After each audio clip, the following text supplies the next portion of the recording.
Tout est énergie, et c'est vous qui la contrôlez, même si vous ne vous en rendez pas encore compte.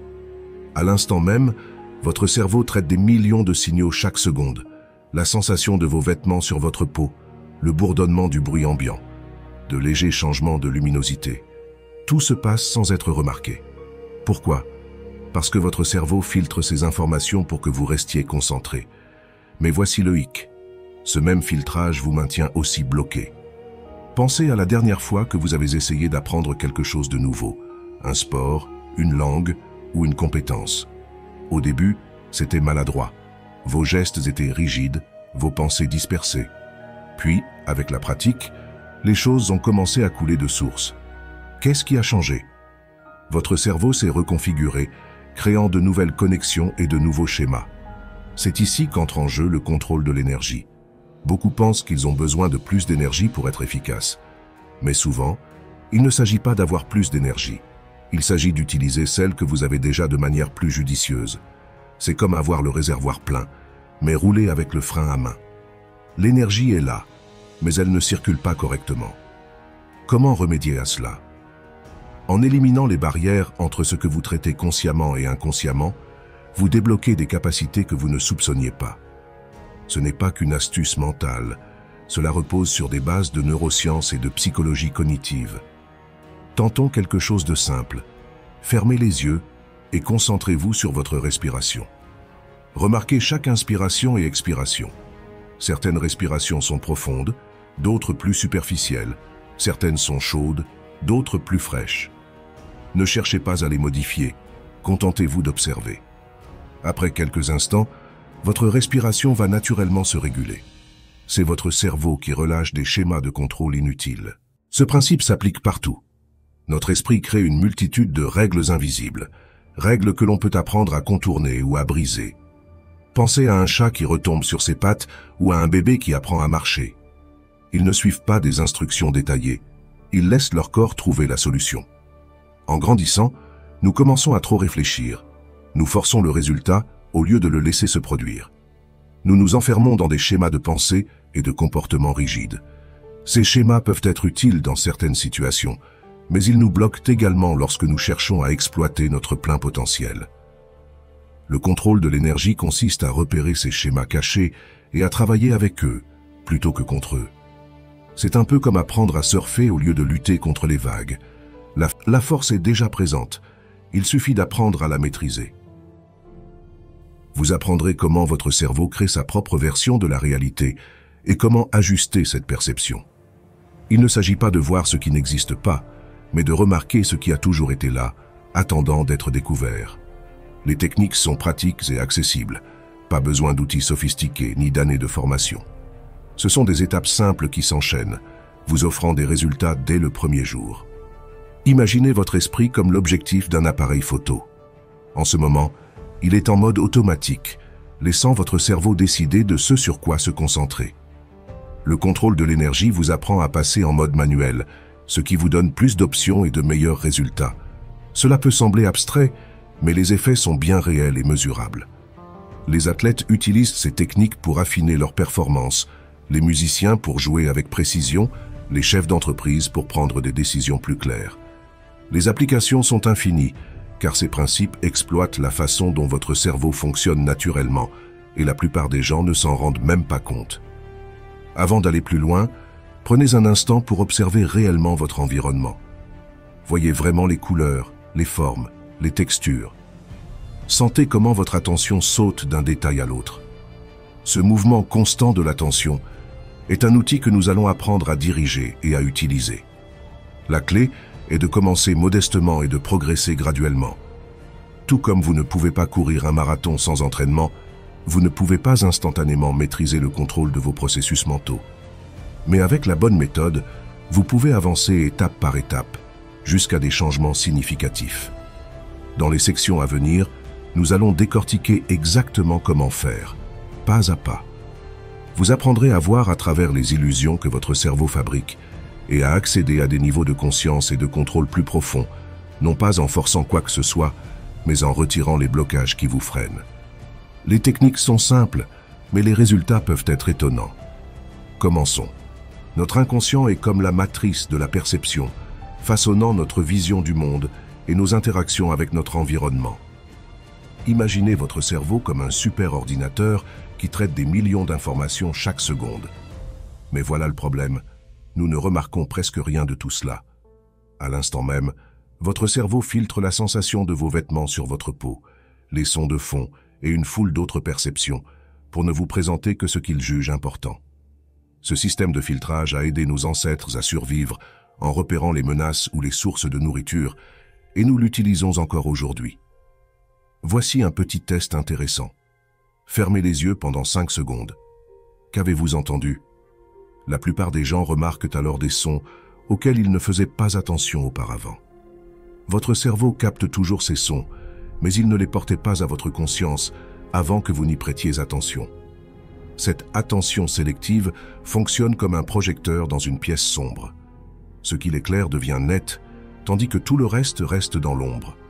Mais contrairement à un vrai projecteur, votre cerveau peut déplacer ce faisceau de l'ouïe au toucher ou de la vue à l'odorat, presque instantanément.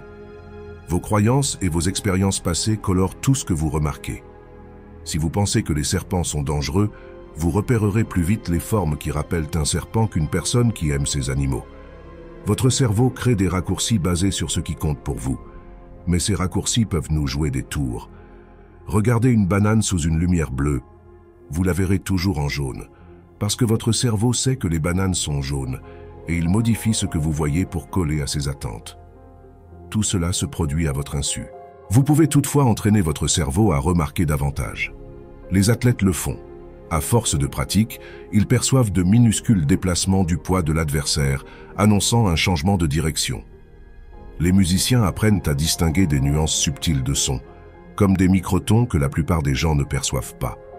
Les joueurs de poker deviennent experts à lire de micro-expressions ou des variations de respiration qui révèlent un bluff. Les chefs développent un goût extrêmement raffiné, capable de détecter le plus léger déséquilibre d'assaisonnement. Les enquêteurs repèrent des incohérences dans le langage corporel ou le ton de la voix lors d'interrogatoires. Les traders, eux, s'entraînent à détecter des schémas ou anomalies sur les marchés que d'autres manquent. Votre cerveau s'améliore dans ce que vous l'entraînez à remarquer, peu importe la compétence ou le domaine. Ce sur quoi vous vous concentrez prend de la puissance. Pensez à l'apprentissage de la conduite. Au début, tout exigeait votre attention consciente. Pédale, volant, rétroviseur. Aujourd'hui, vous le faites presque sans y penser. Votre cerveau a compris où porter l'attention et quoi automatiser. Avec l'énergie, c'est la même chose. Quand vous débutez, vous peinez peut-être à ressentir la moindre sensation subtile. Mais avec de la pratique, ces perceptions deviennent claires. Votre cerveau a appris de nouveaux schémas et créé de nouveaux raccourcis. Vous pouvez vous en servir pour repérer des patterns énergétiques autrefois ignorés. Tout comme tourner un bouton de contraste sur une photo, fait apparaître des détails déjà présents mais invisibles jusqu'alors.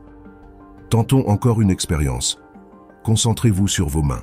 Sans les bouger, ressentez-les. Après quelques secondes, vous pouvez percevoir des picotements, de la chaleur ou un léger pouls.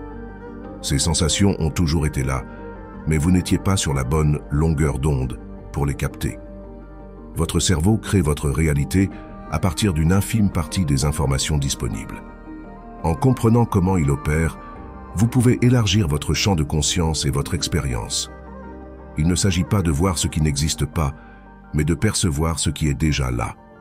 Cette matrice de la perception n'est pas figée.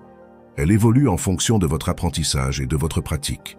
À chaque fois que vous travaillez avec l'énergie, vous entraînez votre cerveau à remarquer de nouveaux signaux et à établir de nouvelles connexions. L'énergie devient plus facile à percevoir et à manipuler au fil du temps. C'est comme apprendre une nouvelle langue. Au début, vous entendez un flot de sons inconnus. Puis, petit à petit, vous repérez des mots, puis des phrases, puis des nuances de sens. Les sons n'ont pas changé. C'est votre cerveau qui a appris à les organiser différemment. Pour l'énergie, le processus est identique. Les sensations que vous vous entraînez à percevoir ne sont pas nouvelles. Ce sont des signaux sensoriels normaux que votre cerveau réorganise pour les porter à votre conscience. C'est pourquoi différentes personnes peuvent avoir des expériences variées face à une même technique énergétique. Leur cerveau a appris à filtrer et interpréter ces sensations de différentes manières. Il n'y a pas de mauvaise façon de percevoir. Ce ne sont que des constructions différentes. En comprenant comment votre cerveau filtre et traite l'information, vous pouvez travailler avec ce système plutôt que contre lui.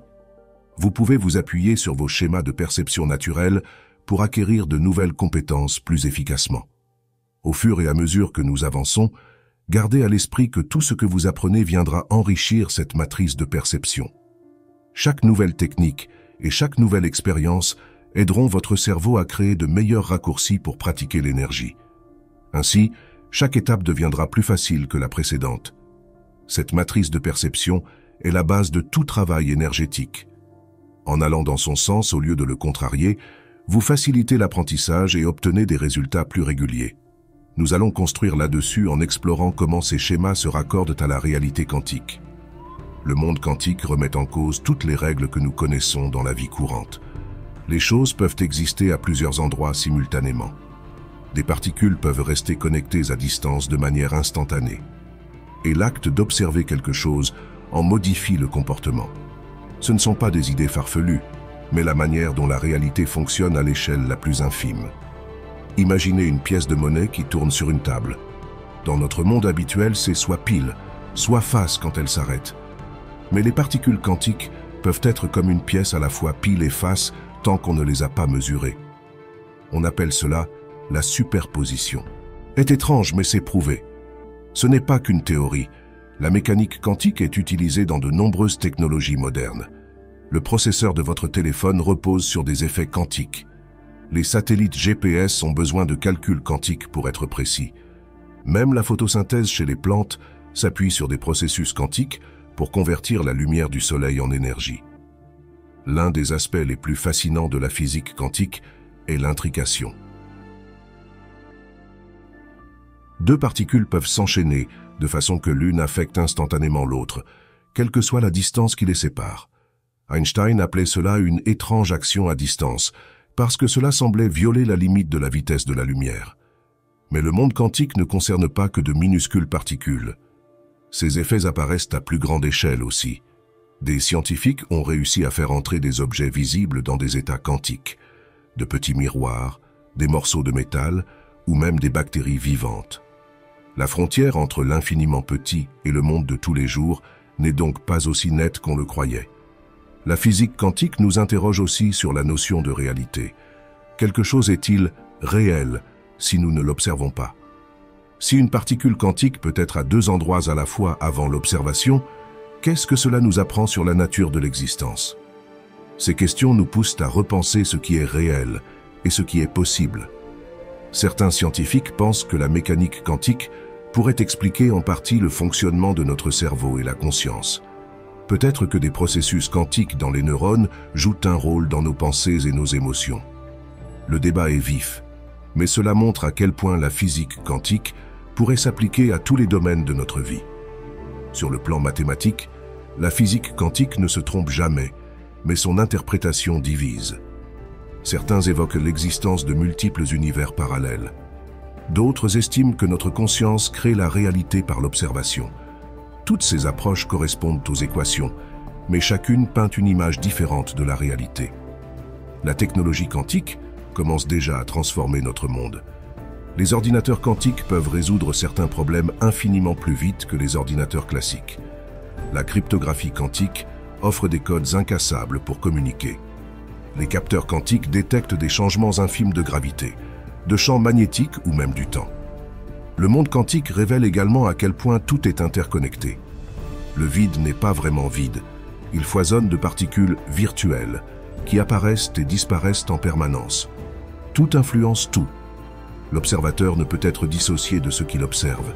Ceci renvoie à notre manière de percevoir la réalité.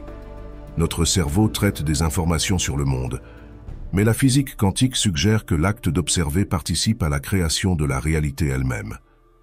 Le monde n'est peut-être pas aussi solide et séparé de nous qu'il n'y paraît. À travers la physique quantique, la relation cause-conséquence se brouille. Dans ce domaine, l'effet peut précéder la cause, et des particules peuvent influencer leur propre passé. Le temps lui-même semble plus flexible que nous ne l'imaginons. Aussi contre-intuitif que cela paraisse, toutes ces idées sont étayées par de nombreuses expériences scientifiques. À chaque fois que l'on teste la théorie quantique, elle s'avère juste. Le monde quantique n'est pas une curiosité marginale. C'est la réalité, que nous ne remarquons pas parce que nous sommes trop grands pour la percevoir directement. Les chercheurs continuent de découvrir de nouveaux effets quantiques et de nouvelles applications, en contrôlant de mieux en mieux ces systèmes. Le domaine ne concerne plus uniquement la physique, mais s'étend désormais à l'ingénierie, à la biologie ou à l'informatique. Le monde quantique nous montre une réalité bien plus fascinante et mystérieuse que nous ne l'aurions cru. Il ne s'agit pas que de particules infiniment petites, mais bien de la structure même de tout ce qui existe. Le comprendre, c'est commencer à saisir la splendeur de l'univers. C'est ce qui nous amène à notre sujet suivant. Comment l'acte d'observer change ce que nous regardons? Le monde quantique nous a appris qu'on ne peut séparer l'observateur de l'observé. Cet effet de l'observateur est capital pour comprendre à la fois la physique quantique et la manière dont nous faisons l'expérience de la réalité. L'acte d'observer change ce que nous voyons. Cette simple vérité est au cœur de la physique quantique et revêt également une profonde signification dans notre façon de travailler avec l'énergie. Imaginez un enfant qui joue seul. Il agit naturellement, sans se soucier du regard d'autrui. Dès l'instant où il se sait observer, son comportement change. Il devient plus timide ou au contraire cherche à impressionner. Le même principe s'applique aux particules élémentaires. Quand les scientifiques mesurent une particule quantique, l'acte de mesure altère son état. C'est un peu comme vouloir mesurer l'obscurité d'une pièce. Dès que vous allumez la lumière pour mesurer, vous modifiez l'obscurité initiale. Appliqué au travail énergétique, cela signifie que lorsque vous portez votre attention sur l'énergie, vous ne faites pas que la regarder passivement. Vous participez à ses mouvements et à ses changements. Votre observation crée un lien, un pont entre vous et ce que vous observez. Ce n'est pas une mauvaise nouvelle, bien au contraire. Vous pouvez vous en servir. En sachant que votre attention influe sur l'énergie, vous pouvez être plus précis dans votre pratique. Par exemple, si vous voulez percevoir l'énergie dans vos mains, le simple fait de vous concentrer dessus crée déjà un changement. Votre attente contribue à modeler ce qui se produit. Cela soulève une question intéressante. Si l'observation modifie ce qu'on regarde, comment savoir ce qui est réel? La réponse est surprenante. Tout ce que nous observons est réel, simplement modifié par notre regard. C'est une sorte de danse où chaque partenaire influence l'autre. Pensez à un coucher de soleil. Les couleurs que vous percevez, les émotions qu'il suscite, tout cela vient à la fois du coucher de soleil lui-même et de votre façon de le regarder. Votre humeur, vos pensées et votre attention façonnent aussi l'expérience. Dans le travail énergétique, soyez conscient de l'influence de votre attention. Si vous cherchez à ressentir une énergie apaisante, le fait même de l'observer favorise cette tranquillité. Si vous recherchez la force, votre focalisation contribue à la faire émerger. Mais cet effet implique également une forme de responsabilité. Puisque nous savons que notre attention influe sur ce que nous percevons, nous devons clarifier nos intentions. Ce sur quoi nous nous concentrons gagne en intensité. Il ne s'agit pas de fabriquer ce qui n'existe pas, mais de participer à la réalité au lieu de la subir passivement. Lorsque vous travaillez avec l'énergie, vous êtes à la fois l'observateur et une partie de ce que vous observez, comme un photographe qui ferait partie intégrante de la photo qu'il prend. En pratique, quand vous sentez une énergie, remarquez comment vos attentes influencent votre ressenti. Cherchez-vous de la chaleur, un picotement, un mouvement. Vos attentes contribuent à colorer votre expérience. Ce n'est pas mal, c'est un mécanisme naturel. L'effet de l'observateur nous montre qu'il n'existe pas d'observation purement objective. Chaque mesure, chaque perception inclut nécessairement notre influence. Pour nous, c'est à la fois un défi et une opportunité. Les débutants en énergétique peuvent trouver cela étrange. Comment faire confiance à ce que je ressens alors que j'y participe moi-même? La solution est simple. Ce qui compte, ce sont les résultats. Si votre pratique vous fait progresser et vous fait du bien, c'est que cela fonctionne. Imaginez apprendre à faire du vélo. Au début, on doute toujours de sa technique. Mais une fois qu'on avance, seul compte le fait qu'on reste en équilibre et qu'on va dans la direction voulue. Pour l'énergie, c'est pareil. concentrez-vous sur les effets, pas sur la perfection technique. En prenant conscience de notre rôle dans l'observation, on peut utiliser ce phénomène plutôt que de le combattre. On cesse de se percevoir comme un simple spectateur pour assumer notre place de co-créateur. Si vous voulez changer votre ressenti ou vos résultats, changez la façon dont vous observez. L'attention est un outil. Comme tout outil, il fonctionne mieux si vous savez comment il affecte votre objectif. Votre regard crée une modification. Servez-vous de ce constat pour orienter votre pratique et renforcer vos résultats. En comprenant cela, on se rapproche de notre prochain thème. Comment utiliser ces principes pour briser nos vieux schémas et en créer de nouveaux? L'illusion d'être séparé de ce qu'on observe va voler en éclats, ouvrant la voie à de nouvelles manières de travailler avec l'énergie. Nous avons presque tous une vision erronée de l'énergie. Dès l'enfance, on nous apprend à considérer l'énergie comme un phénomène qui se déplace d'un point à un autre. L'électricité parcourant un fil, la chaleur qui monte d'une casserole, etc. Mais ce ne sont que des apparences superficielles d'un phénomène bien plus vaste. Prenons l'exemple d'une lampe qu'on allume en appuyant sur un interrupteur. On dit que l'électricité vient de la centrale, traverse le réseau, puis arrive dans l'ampoule pour la faire briller. Cette explication paraît juste, car elle correspond à ce qu'on voit. Pourtant, c'est une illusion, une histoire qu'on se raconte pour donner un sens au phénomène. En réalité, l'énergie ne circule pas vraiment. Elle est déjà partout, tout le temps. Ce que nous appelons transfert d'énergie est en fait une cascade de changements d'état énergétique, d'une forme à une autre, dans un champ d'énergie omniprésent. La centrale ne vous envoie pas d'énergie. Elle crée une perturbation dans ce champ qui se propage à travers le réseau jusqu'à votre ampoule. Ça peut sembler anodin, mais la nuance est énorme. Quand on cesse de penser l'énergie comme quelque chose qui se déplace d'un point A à un point B, on commence à percevoir la réalité. Tout est énergie, sous diverses formes. La matière elle-même est de l'énergie condensée, stabilisée. Regardons la chaleur. On dit que la chaleur monte, mais la chaleur n'est pas un objet qui se déplace vers le haut. C'est l'énergie qui se diffuse pour rétablir un équilibre. Quand vous sentez la chaleur d'un objet chaud, ce n'est pas la chaleur qui voyage vers vous. C'est votre propre état énergétique qui change au contact des molécules d'air échauffé. Il en va de même pour toutes les formes d'énergie que nous connaissons. Le son n'est pas un objet qui se déplace dans l'air, mais une variation de pression dans l'énergie de l'air. La lumière n'est pas un rayon qui file depuis le soleil, mais une onde dans le champ électromagnétique qui emplit l'espace. L'électricité ne résulte pas d'électrons qui roulent dans un fil, mais d'une onde énergétique qui se propage dans le champ autour du fil. Même la gravité n'est pas une force qui attire les objets. C'est la courbure de l'espace-temps qui pousse l'énergie à chercher un équilibre. Songez à l'eau qui coule sur un versant de montagne. Ce n'est pas la quantité d'eau qui la fait bouger, mais la différence d'énergie potentielle entre le haut et le bas. Les réactions chimiques ne sont qu'un réarrangement de l'énergie dans des molécules, créant de nouvelles liaisons pour trouver l'équilibre. Partout, l'énergie se transforme, s'équilibre et se réorganise, non pas comme une chose à part, mais comme la trame même de l'existence sous une infinité de facettes. Cette nouvelle façon de voir l'énergie change tout dans notre manière de travailler avec elle. Plutôt que d'essayer de pousser l'énergie, on peut se concentrer sur la modification des états énergétiques. C'est la différence entre transporter de l'eau dans des seaux ou contrôler le débit d'une rivière via des barrages. L'effet de l'observateur, abordé plus tôt, prend alors tout son sens.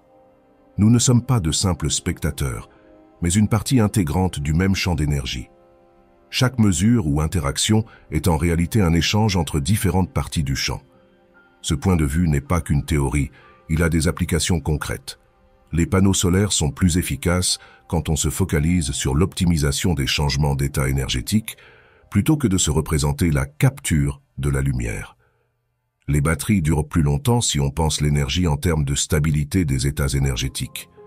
Même les machines les plus simples sont plus performantes quand on accompagne le mouvement naturel de l'énergie au lieu de le contrer. Il faut du temps pour se défaire de l'idée que l'énergie est quelque chose qui se déplace de façon linéaire. Nous y sommes tellement habitués qu'on la prend pour la réalité. Mais lorsqu'on saisit que l'énergie est un champ unique, omniprésent, et que ce champ ne fait que changer de forme, impossible de revenir en arrière. La prochaine fois que vous observerez l'énergie en action, Ne vous contentez pas de voir un déplacement. Essayez de percevoir un changement d'état dans un champ connecté. Ne pensez pas à des objets isolés qui s'interagissent, mais à différentes parties d'un même système, qui s'influencent mutuellement. Ce changement de perspective ouvre de nouvelles possibilités. Au lieu de lutter contre des limites de transfert, on peut orchestrer des changements d'état. On cesse de dépenser l'essentiel de nos forces à déplacer l'énergie, et on se concentre plutôt sur les conditions permettant à l'énergie de se réorganiser d'elle-même de manière utile. Cette illusion d'énergie séparée circulant entre des objets distincts nous a trop longtemps limités. En la brisant, nous pouvons enfin travailler avec l'énergie telle qu'elle est vraiment, un champ interconnecté dont nous faisons partie. Ce n'est pas seulement un nouveau point de vue, c'est la clé pour l'utiliser plus efficacement que jamais. Votre cerveau est plastique, au sens où il peut se remodeler et se développer. Les scientifiques parlent de neuroplasticité. Chaque fois que vous tentez quelque chose de nouveau, vous formez de nouvelles voies neuronales. Ces nouvelles voies peuvent remplacer d'anciens schémas qui vous limitaient dans votre champ énergétique. Considérez votre zone de confort comme un point de départ, pas comme une prison. Chaque incursion au-delà de cette zone l'agrandit et les murs commencent à s'évanouir. Ce qui vous paraissait impossible peut devenir possible. Mais attention aux ruses de votre esprit, qui reconstruit parfois ces murs en douce. Il peut vous souffler « c'était juste un coup de chance quand vous réussissez » ou « c'est trop difficile » quand vous faites face à un défi. Ces pensées ne sont que l'écho de votre ancienne prison. Observez les enfants qui jouent. Ils deviennent pirates, astronautes, médecins ou danseurs sans se remettre en question. Ils n'ont pas encore appris à s'imposer des limites. Cette liberté est toujours en vous, dissimulée derrière des murs de doute. Vos sens filtrent la réalité en fonction de vos attentes. Si vous croyez qu'une chose est impossible, votre cerveau pourrait vous faire rater des occasions juste sous votre nez, comme si vous portiez des lunettes de soleil à l'intérieur et vous plaigniez de l'obscurité. Briser cette prison demande de la pratique. Commencez à remarquer les automatismes qui vous font dire non. Interrogez-les. Demandez-vous, est-ce vraiment vrai ou est-ce seulement mon habitude de penser ? Les murs de cette prison de perception ne se sont pas érigés en un jour. Ils ne tomberont pas en un jour non plus. Mais chaque fois que vous remettez en question une limite, que vous testez quelque chose de nouveau, ou que vous dépassez votre zone de confort, vous fragilisez ces murs. Vos limites véritables sont bien plus éloignées que votre esprit ne vous le fait croire. Pensez à ceux qui vous inspirent, qui ont accompli ce qui semblait impossible. Ils ont rencontré les mêmes murs, mais ils ont décidé de les traverser. Les gardiens de la prison sont vos propres pensées, armés de la peur, du doute et des vieilles habitudes. Mais vous détenez la clé de la cellule. En choisissant de nouvelles pensées, de nouvelles actions, vous écrivez un nouveau scénario. Ce n'est pas seulement de la pensée positive, mais de la pensée juste. Voir les choses telles qu'elles sont, au lieu de les laisser être déformées par vos peurs. Remarquez les opportunités que vous auriez pu filtrer. Votre prison perceptuelle semble solide, mais elle est faite de pensées fragiles comme du papier. Vous pouvez la déchirer en vous posant des questions, en vous montrant curieux et en faisant de petits pas courageux. Chaque étape vous renforce. Chaque mur abattu vous révèle vos possibilités. Le monde qui s'étend au-delà de votre prison est plus vaste que vous ne l'imaginez, rempli de potentialités que votre esprit vous dissimulait. La porte est déjà ouverte, les murs sont prêts à s'effondrer. Il ne vous reste plus qu'à faire ce premier pas. Le miroir quantique nous montre quelque chose d'étrange sur la manière dont l'énergie fonctionne. Imaginez un miroir ordinaire dans votre salle de bain. Quand vous vous regardez dedans, vous voyez votre reflet. Maintenant, imaginez un miroir spécial qui vous montre toutes les manières dont l'énergie bouge et se transforme. Vous vous placez devant ce miroir et au lieu d'un seul reflet, vous voyez d'innombrables versions de la même scène. Dans chacune, l'énergie suit un parcours légèrement différent. Dans un reflet, la chaleur émane de votre corps en vagues rouges. Dans un autre, l'électricité parcourt vos nerfs en étincelles bleues. Dans un troisième, les atomes de vos cellules vibrent et dansent. Ce miroir ne se limite pas à montrer ce qui se passe maintenant. Il dévoile aussi ce qui peut arriver ensuite, un peu comme des ondes sur un étang. Chaque changement minuscule de l'énergie crée de nouveaux motifs et de nouvelles possibilités. Vous bougez la main, et le miroir vous présente une multitude de trajectoires énergétiques possibles. Le plus étrange, c'est que ce miroir n'est pas seulement passif. Il affecte également ce qu'il reflète. Simplement en regardant le miroir, vous modifiez la trajectoire de l'énergie. Les scientifiques l'ont constaté en étudiant des particules subatomiques. Les regarder changeait leur comportement. Réfléchissez à lancer une balle. En physique classique, on peut prévoir sa trajectoire grâce à la force du lancer. Dans le monde quantique, c'est différent. La balle peut se trouver dans plusieurs endroits à la fois, et le fait de l'observer l'oblige à se figer quelque part. Le miroir quantique nous enseigne que nous ne faisons pas qu'observer l'énergie. Nous faisons partie de la danse. Chaque mesure, chaque tentative de contrôler ou de manipuler l'énergie est une interaction dans laquelle nous nous impliquons nous-mêmes. Cela peut expliquer pourquoi certaines tentatives de contrôle de l'énergie ne donnent pas le résultat escompté. Nous n'agissons pas de l'extérieur, tirant des ficelles comme un marionnettiste. Nous sommes inclus dans le miroir, faisant partie du même champ énergétique. Certains adeptes de l'énergétique exploitent ce principe. Plutôt que de lutter contre cet effet, ils dansent avec lui. Parfois, la meilleure façon de guider l'énergie est de lui laisser trouver sa route, comme l'eau qui descend naturellement la pente la plus facile. Le miroir révèle aussi quelque chose sur le temps. On pourrait y voir que l'énergie ne se contente pas d'aller de l'avant. Elle se déploie dans toutes les directions, tissant un réseau de liens. Passé et futur se mêlent en motifs plus proches d'une danse que d'une ligne droite. Du coup, pour contrôler l'énergie, on ne la force pas à prendre telle forme. On apprend à lire ces motifs et à trouver les points clés où un léger ajustement produit de grands effets, comme trouver le bon endroit où taper sur un verre en cristal pour le faire résonner. Le miroir nous enseigne autre chose. Parfois, en s'attendant à voir le chaos, on découvre une harmonie surprenante, car les mêmes schémas reviennent sous forme de fractales, comme dans la nature. Les branches d'un arbre reproduisent la forme de l'arbre entier, les nuages répètent les mêmes structures à différentes échelles. Même si l'énergie paraît chaotique, il existe des lois cachées, pas au sens de lois rigides, mais plutôt comme celles qui font que les oiseaux volent en formation ou que les vagues s'écrasent sur la plage d'une certaine façon. Le miroir quantique n'est pas un objet qu'on peut acheter ou construire. C'est une manière de concevoir notre lien à l'énergie. Chaque fois qu'on mesure, contrôle ou change l'énergie, on se regarde aussi dans ce miroir. Et ce qui nous y répond n'est pas qu'une autre entité, mais une autre facette de nous-mêmes, unie au reste à travers d'innombrables connexions de cause à effet. Cette vision change tout. On cesse de penser l'énergie comme un phénomène extérieur à dominer. On se voit soi-même comme faisant partie intégrante de son flux, un peu comme une feuille portée par le courant. On peut influer sur notre mouvement, mais on fait toujours partie de la rivière. Lors de vos exercices énergétiques, imaginez ce miroir quantique.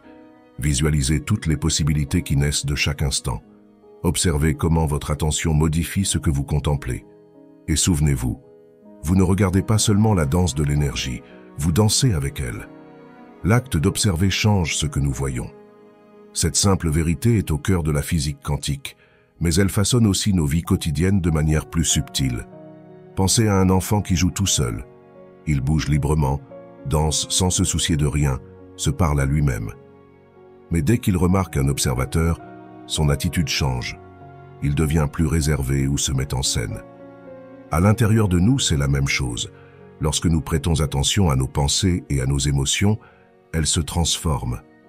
Un mal de tête n'a plus la même intensité quand on se concentre dessus. Le rythme de notre respiration change aussitôt qu'on y prête attention. Notre façon de marcher se modifie quand on y réfléchit.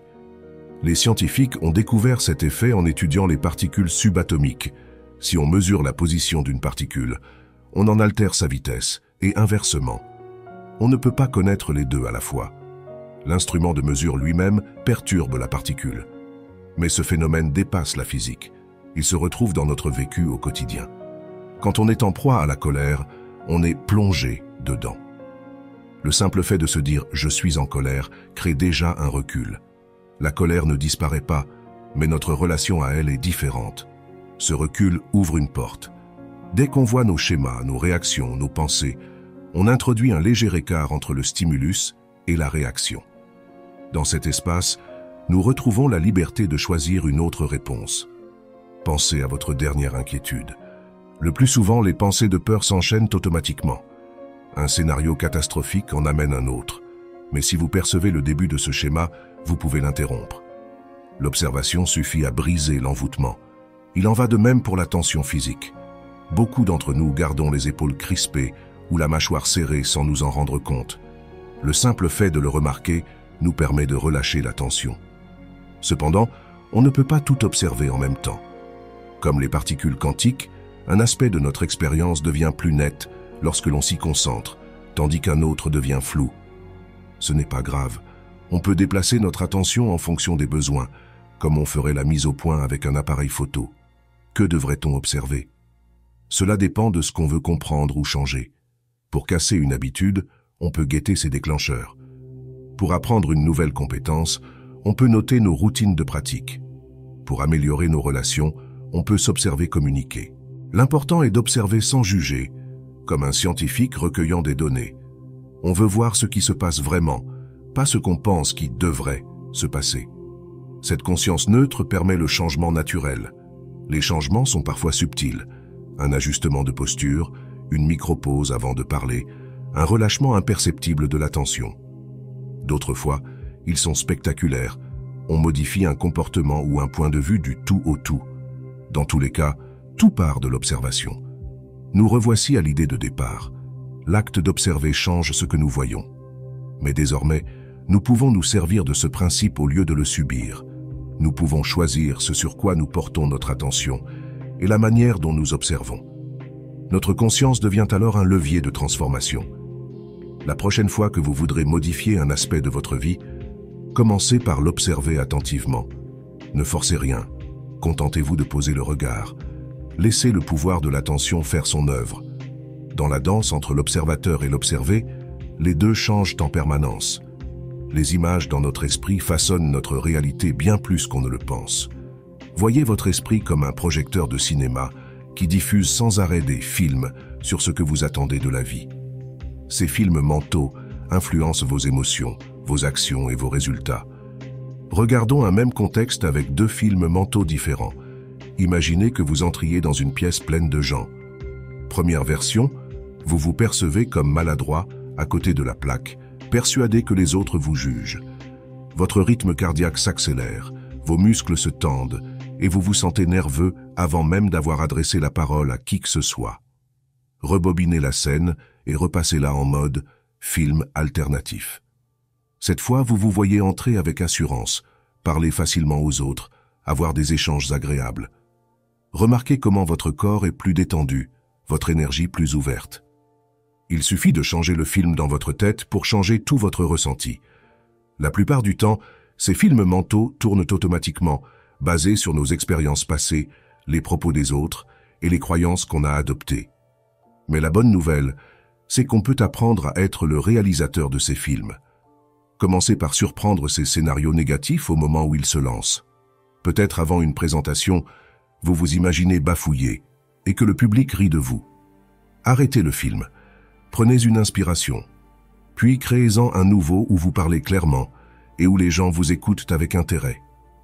Il ne s'agit pas de se forcer à être positif en toutes circonstances, mais de prendre conscience des films que vous projetez et de leur impact sur votre énergie.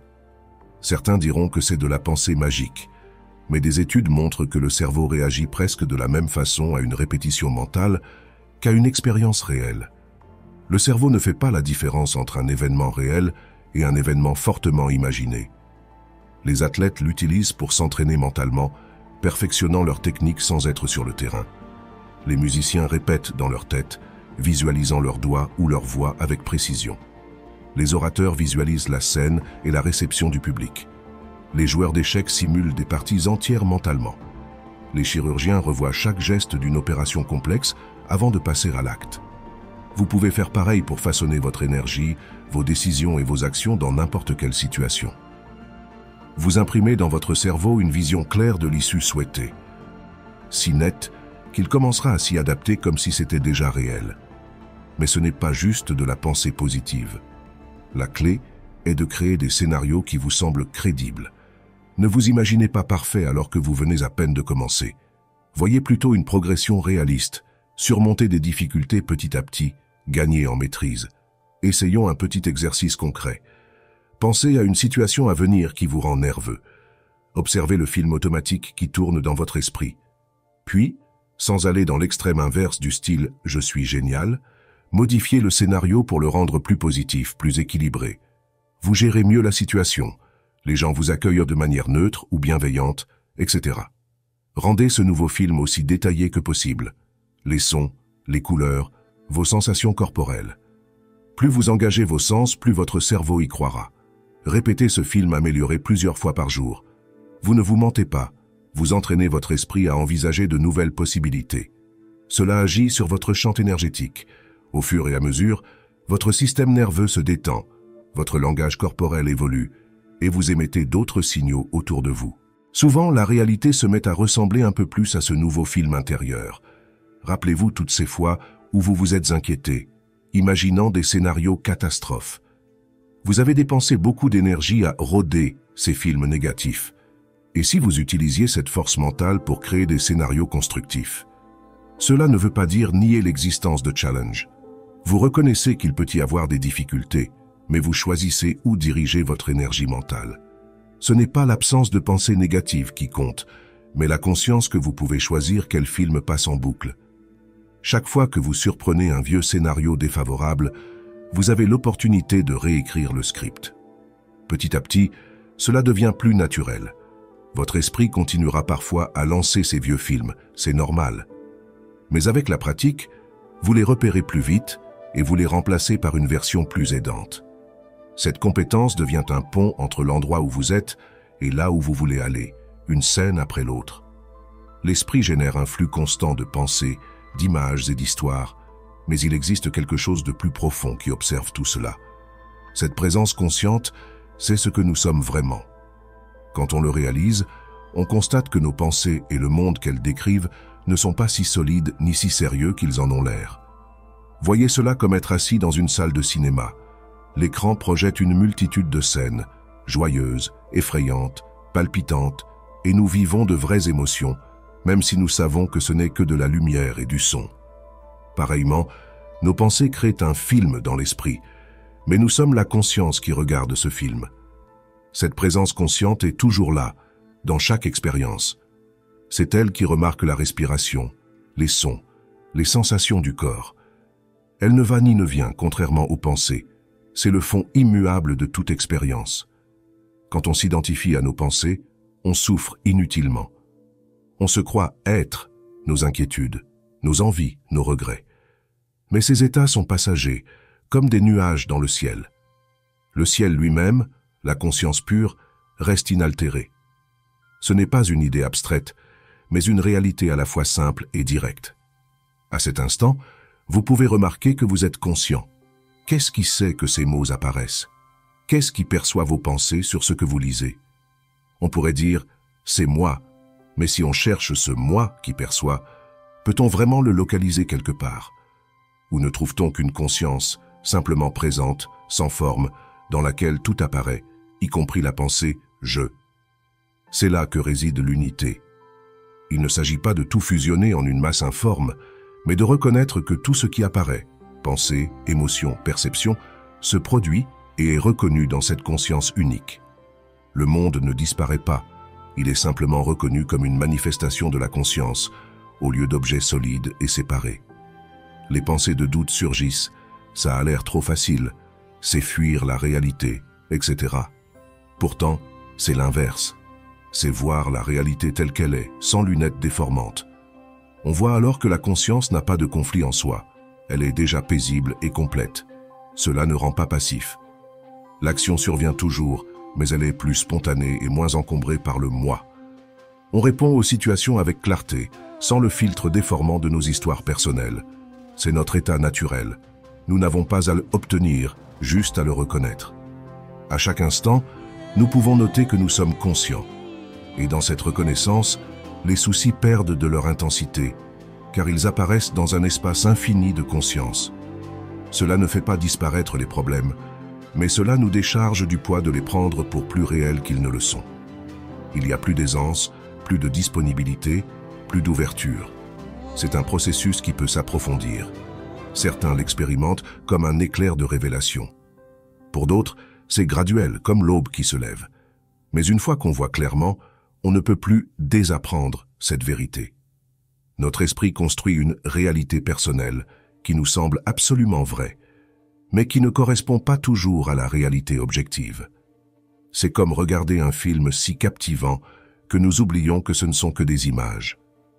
Au quotidien, notre cerveau traite les données de nos sens en fonction de nos croyances, de nos expériences passées et de nos attentes. Quand vous regardez un arbre, vous n'en voyez pas la réalité ultime. Vous percevez ce que votre cerveau recompose de la lumière captée par vos yeux, filtrée par votre concept de arbre. Nos émotions suivent le même mécanisme. Nous n'éprouvons pas un sentiment pur, mais plutôt notre interprétation d'un événement. Si quelqu'un ne nous salue pas, on peut se sentir rejeté en fonction de nos histoires passées, alors que la personne ne nous a peut-être tout simplement pas vus. Ce filtrage sélectif nous rend service, car il accélère nos réactions, mais il peut aussi nous enfermer dans des schémas limitants. Nous évitons parfois des opportunités à cause de peurs obsolètes, issues de situations anciennes. L'illusion va plus loin encore. Notre sensation d'être « moi » fait aussi partie de ce décor. Nous collectionnons des récits sur nous-mêmes. Je ne suis pas doué en maths, j'ai toujours la poisse en amour, je ne gère pas le stress, qui finissent par nous paraître indiscutables. Les réseaux sociaux ajoutent une couche supplémentaire. Nous comparons nos coulisses à la version mise en scène de la vie des autres, créant un fossé énorme entre ce que nous voyons chez nous et chez eux. Même l'argent est une forme d'illusion partagée. Des chiffres sur un compte ou des bouts de papier n'ont de valeur qu'à travers notre accord collectif pour y croire. Toute l'économie mondiale repose sur cette construction mentale. Le temps aussi pourrait être différent de ce qu'on croit. Nous l'imaginons comme un flux linéaire allant du passé vers l'avenir, mais la physique suggère une réalité plus complexe. Notre sensation d'écoulement temporel est peut-être elle aussi une fabrication de l'esprit. Briser ces illusions ne signifie pas les rejeter en bloc. Nous en avons besoin pour fonctionner. Il s'agit plutôt de les reconnaître pour ce qu'elles sont, des outils mentaux, pas des vérités ultimes. C'est comme dans un rêve. Il semble réel tant qu'on y est, puis on se réveille et on comprend que ce n'était qu'une projection de l'esprit. De la même façon, voir à travers les illusions du quotidien, c'est s'éveiller à une réalité plus vaste. Cette lucidité est libératrice. Quand on réalise que nos limites sont souvent auto-imposées, on peut commencer à les remettre en question. Si notre cerveau a créé ces schémas, il peut en créer de nouveaux. Mais cette prise de conscience implique aussi une responsabilité. On ne peut plus tout mettre sur le dos de l'environnement. On comprend que notre expérience dépend de nous, au moins en partie. L'avantage est que, lorsque nous percevons nos peurs et nos angoisses comme des constructions mentales, elles perdent de leur poids, un peu comme un film perd de son emprise émotionnelle lorsqu'on se souvient qu'il n'est qu'un film. Cela ne signifie pas que notre vécu n'a aucune réalité. Il est bien réel pour nous, ici et maintenant. Mais savoir qu'il est construit nous permet de le déconstruire et de le remodeler. Regardez la diversité des cultures dans le monde. Certaines considérations sont évidentes pour l'une, invisibles pour l'autre, preuve que notre perception dépend de ce que nous avons appris à voir. Vivre dans l'illusion, c'est comme jouer dans une pièce de théâtre où l'on est à la fois acteur et spectateur, tantôt emporté par le drame, tantôt capable de prendre du recul. Les deux points de vue ont leur utilité. L'essentiel est de garder l'équilibre, d'utiliser l'illusion quand elle nous sert tout en sachant qu'elle n'est pas la réalité absolue. Cette prise de conscience ouvre un espace de transformation, au-delà de nos schémas limitants actuels. Le moment de l'éveil se manifeste différemment selon les personnes. Pour certains, c'est un choc brutal comme un éclair. Pour d'autres, c'est une lueur qui grandit peu à peu, telle l'aube au matin. Mais une fois que vous voyez la vérité, il est impossible de faire machine arrière. Repensez à toutes ces fois où vous sentiez qu'il y avait un truc qui clochait. Ces petites interrogations lorsqu'on vous racontait une histoire à la télévision, ou ce pressentiment que les choses n'étaient pas cohérentes. Ce n'était pas du hasard, c'était votre boussole intérieure qui pointait vers la vérité. Depuis l'enfance, on nous apprend à accepter ce qu'on nous dit. L'école nous entraîne à mémoriser plutôt qu'à questionner. Les médias nous nourrissent de points de vue prémâchés plutôt que de faits bruts.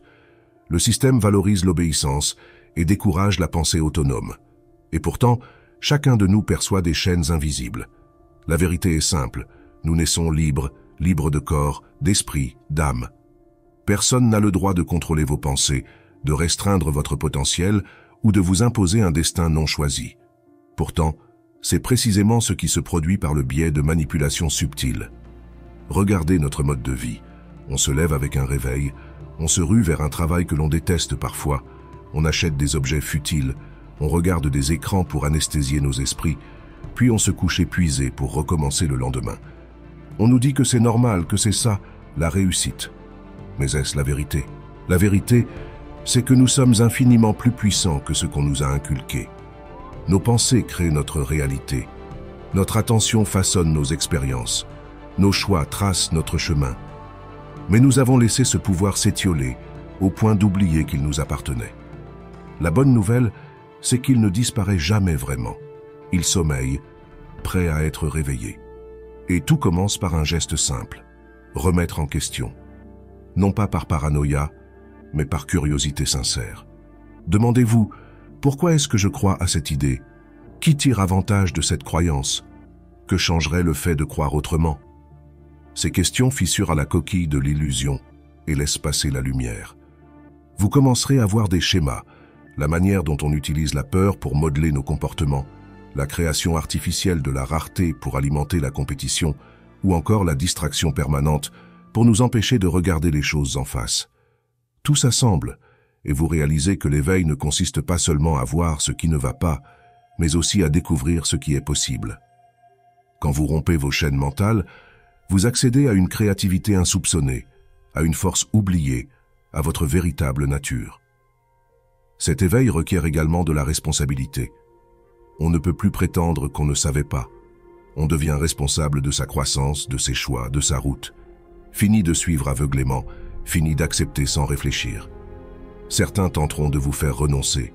Ils diront que vous êtes fou, vous ordonneront de rentrer dans le rang, essayeront de vous ramener dans les vieux schémas. C'est normal, le changement dérange, surtout quand il menace les croyances des autres. Restez ancré dans votre vérité, sans agressivité, mais avec assurance. La vérité n'a pas besoin d'être défendue. Elle est ce qu'elle est. Votre rôle n'est pas de convaincre, mais d'incarner votre authenticité pour inspirer, si cela doit être. Commencez petit.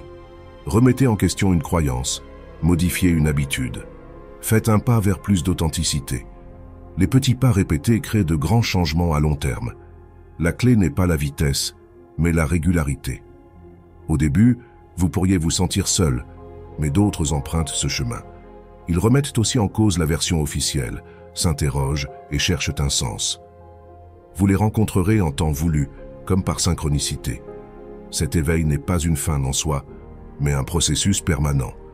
Chaque jour apporte son lot de nouvelles compréhensions, de nouveaux questionnements, de nouvelles occasions de choisir la vérité plutôt que le mensonge. Il y aura des moments difficiles, ce n'est pas une progression linéaire. L'aspect le plus beau de l'éveil, c'est ce qu'il révèle de notre potentiel humain. Nous ne sommes pas là pour mener une vie étriquée. Nous sommes des créateurs capables de modeler la réalité. Cette vérité a été tenue secrète parce qu'elle dérange ceux qui profitent de notre inconscience. Maintenant, il est temps de vous éveiller, non parce qu'on vous l'a ordonné, mais parce que votre cœur sait que c'est juste. Faites confiance à cette voix intérieure, suivez ce ressenti, entrez dans votre puissance. L'illusion se fissure, chaque jour plus de gens se réveillent. Vous n'êtes pas seul à voir les failles. Ensemble, on peut imaginer une autre manière de vivre, fondée sur la vérité, la liberté et la connexion authentique. C'est votre instant, votre éveil, votre vérité. Et si vous avez déjà vu le film Inception, vous avez frôlé cette idée que la réalité est forgée par la croyance, l'imagination et l'intention. Ce n'est pas qu'un film, c'est réel. Votre énergie, votre attention et votre foi en ce que vous percevez façonnent le monde autour de vous. Pour en apprendre davantage et découvrir comment contrôler votre champ énergétique, regardez ma vidéo sur la maîtrise de l'énergie. C'est l'étape suivante sur votre chemin. Et si ce contenu vous apporte quelque chose, pensez à like, commenter et vous abonner pour rester connecté. Dites-moi dans les commentaires si Inception vous a déjà fait réfléchir sur le concept de réalité. Écrivez « Je suis prêt » si vous sentez le changement venir et que vous voulez accueillir votre véritable pouvoir. Merci de m'accompagner dans cette quête d'éveil. À bientôt.